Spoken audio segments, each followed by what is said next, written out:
आज हम अभ्यास करेंगे। लिखा हुआ है कि 12V, लिखा हुआ कि आकृति में अंदर वाले आयत की लंबाई या चौड़ाई याद करनी है मुझे। तो अंदर वाला पहले देखिए, अंदर वाला कौन सा, ये वाला रहा।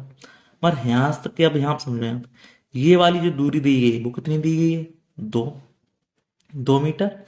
अब यहाँ से देखो, अब ये 2 मीटर यहाँ से यहाँ तक का है। अब यहाँ से 2 मीटर इधर वाली है, ये भी कितनी है, 2 मीटर। अब देखो यहाँ से कितनी होगी ये वाली, अब ये वाली, ये हमारा पूरा कितना दिया गया है, 30 का दिया गया। अब ये वाली दूरी पूरी कितनी दी गई है, 20 की दी गई है। तो हमें निकालना कहाँ का है? अंदर वाले आयत। अब देखो दो ये कटेगा और दो ये वाला कटेगा, तब ये अंदर वाली निकलेगी। सीधी बात, 20 में से दो ये इधर कटेगा। तो क्या करेंगे हम, तो 20 में से आप देखो, हमें पहले क्या करना है, पहले इसकी निकाल लो, पहले इसकी लंबाई की लिखो यहाँ पे। तो लंबाई बराबर क्या हो जाएगा हमारे पास, देखो लंबाई बराबर कितनी है, 30 है। तो यहाँ पे जब 30 कटेगी, दो इधर वाला कटेगा, दो इधर वाला कटेगा, तो 30 में से कितना चला जाएगा, माइनस के, 2 + 2 मतलब 4। तो कितना बच जाएगा हमारे पास, 26 बच जाएगा। ठीक। अब ऐसे क्या है, चौड़ाई देखो। अब चौड़ाई में हमारा क्या हो जाएगा, चौड़ाई पूरी कितनी है हमारे पास, 20 है टोटल। अब तो किसमें इसमें 20 में कितनी कट रही है, देखो यहाँ पे दो ये कट रही है, देखो दो ये वाली कट रही है।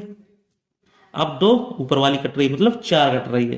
कितना कट के बच रही है, 20 में से 4 के कितने बचे, 16। इस तरह से इसका हम आंसर दे सकते हैं। तो इससे पता लग गया कि ये कितने में आ रही, मीटर में। मीटर यहाँ लिख दो और मीटर यहाँ लिख दो। इस तरह से हम इसका आंसर दे, लंबाई 26 आ गई, चौड़ाई हमारी कितनी आ गई, 16 मीटर। ठीक, चलिए अब हम अगला क्वेश्चन देखते हैं। लिखा हुआ है कि आकृति में बाहर वाले, अब इसमें देखो, इसमें अंदर वाला पूछा गया, अब इसमें क्या पूछ रहा है, ये बाहर वाला। अब इसमें देखो ये कितनी कितने दिया गया, 3 3 का। यहाँ तक 3 है, यहाँ तक 3 है, ऊपर वाला भी 3 है हमारे पास, इधर वाला भी 3 है। तो हमें क्या निकालना है, इसकी भी लंबाई चौड़ाई लिखो यहाँ पे।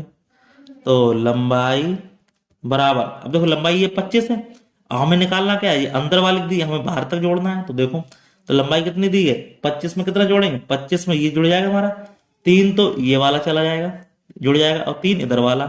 तो कितना हो गया, 3 3 6, तो यहाँ जोड़ो 25 + के 3, तो कितना हो गया, 6 25 6 31। इस तरह से हम इसको 31 कितना मीटर लंबाई। अब चौड़ाई देख लो यहाँ पे, तो चौड़ाई बराबर कितना हो जाएगा, अब यहाँ पे चौड़ाई देखो कितनी है, ये 15 है।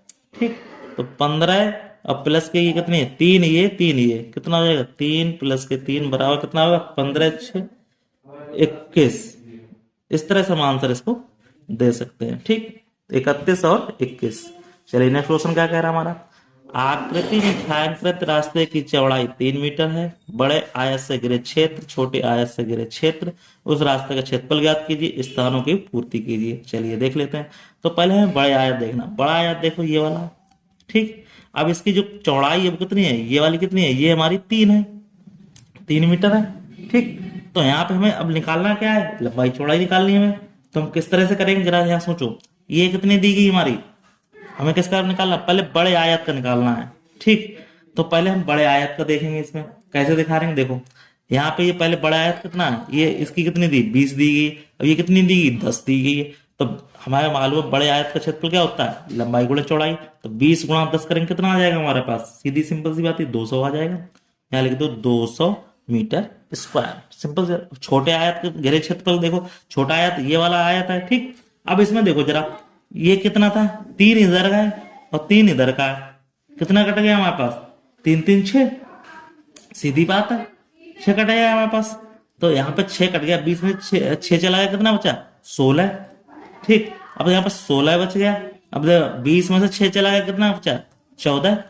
अब यहाँ पे देखो 10 है, ये 10 में से इसमें कटेगा हमारे पास, 10 में से 3 इधर जाएगा, 3 इधर जाएगा, कितना बचेगा, 6 चला जाएगा, तो कितना पड़ेगा, 4 बचेगा। तो 14 चौगु 56, तो यहाँ पे कितना आ जाएगा, 56 मीटर स्क्वायर। अब इसमें देखो छायांकित भाग रास्ते का क्षेत्रफल कितना हुआ, छायांकित भाग का निकालना हमें। अब हमें निकालने के लिए क्या करें, बड़े में से जो बड़ा आया था इसमें से छोटा वाला घटा दो। तो हमें बड़े आयत का कितना आया था, 200 आया था। ठीक, और छोटे आयत का कितना आया था, 56 आया था। तो 200 में 56 घटा दी, तो कितने बचे हमारे पास, 144। इस तरह से हम आंसर इसका दे सकते हैं। कोई अगर डाउट हो ना उसको, तो उसको तुम बता सकते हो आराम से, इसको कमेंट बॉक्स से कमेंट करके। चलिए नेक्स्ट क्वेश्चन देख लेते हैं। नेक्स्ट क्वेश्चन हमारा क्या कह रहा है, नेक्स्ट क्वेश्चन हमारा कह रहा है कि एक हाल की, अब हमें समझना है कि एक हाल बना हुआ है कितने मीटर का, 20 मीटर लंबाई का। तो एक हाल को हम इस तरह से यहाँ पे बना लेंगे, ऐसे हाल है। ठीक, इसको हाल को हम इस तरह से बना लेंगे। ठीक, कह रहा है कि 20 मीटर तो ये हमारा लंबाई में है, चौड़ाई कितनी दी गई इसकी 8, तो यहाँ पर ऐसे लिख देंगे 8 मीटर। अब क्या कह रहा है, यदि हाल की लंबाई 20 मीटर हो, चौड़ाई उसकी 8 मीटर हो, तो उसकी दीवारों के चारों ओर फर्श में 2 मीटर की चौड़ाई का संगमरमर लगा हुआ है। तो इसमें फर्श में जो लगा हुआ है, यहाँ पे देखो फर्श में लगेगा ये। ठीक, बात को समझना है यहाँ पे बिल्कुल प्यार से। तो यहाँ पे क्या है, ये कितने फीट लगा हुआ है, ये 2 मीटर का लगा हुआ है, इधर भी 2 मीटर का। ठीक, 2 मीटर का लगा हुआ है। ठीक, अब कह रहा है कि लगाओ अपने वस्तु का रफ चित्र बनाकर संगमरमरों के लगे फर्श का क्षेत्रफल ज्ञात करना है। लिखो, पहले हमें निकालना बड़े आयत का। लिखो यहाँ पे बड़े आयत का क्षेत्रफल क्या हो जाएगा, 20 दिया 8 दिया, तो लिखो क्या होता है, लंबाई गुणे चौड़ाई, लंबाई गुणे चौड़ाई, 8 दूनी 160 मीटर में दिया गया, तो क्या हो जाएगा मीटर स्क्वायर। अब लिखेंगे छोटे आयत का। लिखो छोटे आयत का क्षेत्रफल। अब छोटे आयत का कितना जाया जाएगा, 20 में से 2 2 4 कम हो जाएगा, कितना बचेगा 16।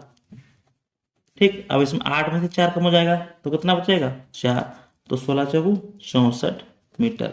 अब हमें बनाना इसका क्षेत्रफल निकालना लगे। लिखो यहाँ पे, यहाँ पे लिखो संगमरमर, संगमरमर पर लगे फर्श का क्या है क्षेत्रफल निकालना।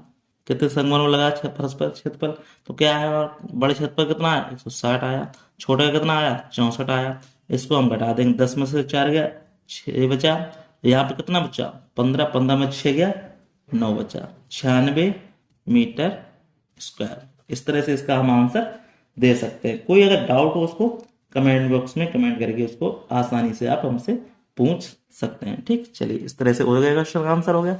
चलिए नेक्स्ट क्वेश्चन देख लेते हैं। कह रहा है कि एक वर्गाकार बगीचे के चारों ओर क्या करा, 50 सेंटीमीटर चौड़ाई का मार्ग बना हुआ है, बगीचे की लंबाई मार्ग सहित और 51 मीटर है। ठीक, बगीचे का क्षेत्रफल में ज्ञात करना है। अब हमें बगीचे को बनाना है, कैसा बगीचा होता है वो तुम्हें मालूम ही है। तो पहले बगीचे को बनाने के लिए क्या करना पड़ेगा, यहाँ पे देखो, यहाँ पे ऐसे ही बना लेंगे, आयताकार है। ठीक, यहाँ पे ऐसे करके आयताकार हम बना लेंगे। अब उसमें मार्ग दिया गया है, यहाँ पे क्या दिया गया है, एक यहाँ पे एक ऐसे करके मार्ग दिया गया है, ये बना लेंगे। ठीक, तो क्या कह रहा है कि एक क्या है 50 सेंटीमीटर, तो यहाँ पे ये इसकी दूरी है वो कितनी है 50 सेंटीमीटर की, और इस तरह से इस पे भी होगी, वो कितनी होगी, रास्ता दिया गया 50 सेंटीमीटर का। यहाँ बात समझना। अब ये हमारे पास कितना दिया गया, ये लंबाई इसकी कितनी दी है 51 मीटर की। ठीक, इस तरह से हमें पता चल गया। तो हमें क्या करना है, देखो हमें निकालना है, क्या निकालना है, बगीचे की लंबाई। यहाँ लिखो ऐसे करके, बगीचे की लंबाई बराबर कितनी दी गई वहां पास 50। ठीक, अब भाई देखो लंबाई और चौड़ाई है, तो क्या है 50 दी गई मीटर की। अब अगर चौड़ाई निकालना चाहे तो क्या कह रहा है सहित है। ठीक, तो यहाँ पे चौड़ाई भी निकाल लो, यहाँ पे चौड़ाई भी कितनी होगी इसकी 50 मीटर होगी। ठीक, अब हमारे पास क्या कह रहा है, जो बगीचे के क्षेत्रफल वो देखना हमें, बगीचे का क्षेत्रफल। क्षेत्रफल क्या होता है, हमारा लंबाई गुणे चौड़ाई, कितना आ गया 25। ठीक, अब हमारे पास देखो जरा यहाँ समझो, अब ये 50 कैसे, देखो 51 जो दिया गया, यहाँ पे 50 सेंटीमीटर, 50 सेंटीमीटर कितना हो गया एक, तो 1 मीटर कितना हो गया 100 हो गया। देखो यहाँ पे ऐसे समझो, 50 प्लस के 50 हो गया तो 100 हो गया। अब ये 100 तो हो गया है, और 100 हमें मालूम है 100 सेंटीमीटर बराबर कितना होता है 1 मीटर। तो 1 मीटर ये क्या हो जाएगा, रास्ता वाला ये कम हो जाएगा, ये वाला बच जाएगा हमारी दूरी। ठीक, इस तरह से आ जाएगा 50। ठीक, इस तरह से कहने की समझने की बात है। ठीक, इस तरह से हमें पता चलेगा बगीचे का जो क्षेत्रफल होगा वो कितना होगा, बगीचे क्षेत्रफल हमारा 25 होगा। इस तरह से हमारा ये चैप्टर क्या हो जाएगा, दी एंड हो जाएगा। फिर मिलते किसी नेक्स्ट वीडियो, तब तक के लिए धन्यवाद। अगर आपको वीडियो अच्छी लगी तो लाइक शेयर जरूर करें।